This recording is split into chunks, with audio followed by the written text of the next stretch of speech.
What's up guys, I'm Dan Leith, and today I'm going to be showing you how to pan sear a grass-fed ribeye. The first thing you got to do before we get started is preheat the oven to 400 degrees.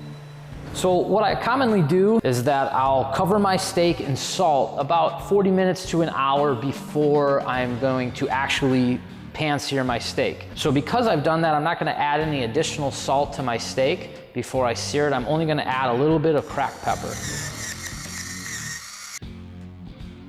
Now that we've salt brined our steak, we've preheated our oven, we've added a little cracked pepper to our steak, we're ready to go hit the pan.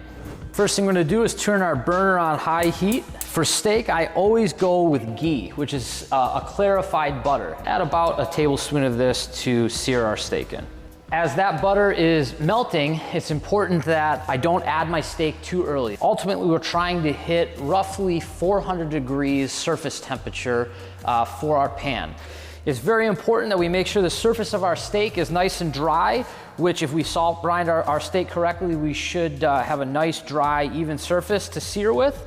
But if you notice some liquid still pooled on the top of your steak, just make sure you blot that dry with a paper towel.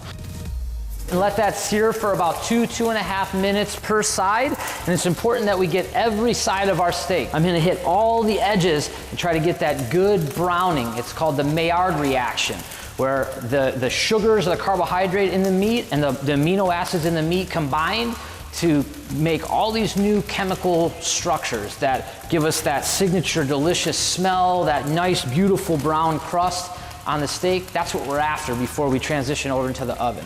So about 2.5 minutes, we'll accomplish that on each side of our steak, and then we'll add it to the oven.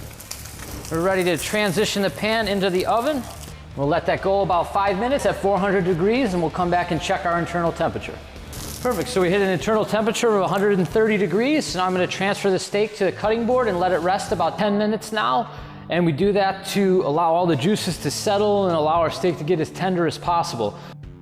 There you go, medium cooked steak. I'll usually pair this with half avocado from Mexico. They're always in season. There's something I can always rely on with my fighters, so they're my go-to. These organic avocados are the best. Perfect pairing for a perfect pan-seared steak. I'm Dan Leith. I hope you enjoyed the video. See you next time.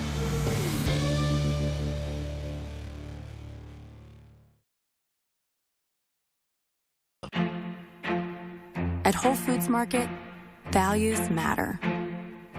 So all of the fresh beef we sell comes from cattle who've had room to roam.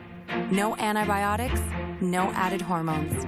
Third-party rated for animal welfare, raised by people with responsible ranching practices on over 1,000 U.S. ranches. Like Hearst Ranch, because to us, value is inseparable from values. Whole Foods Market, America's healthiest grocery store.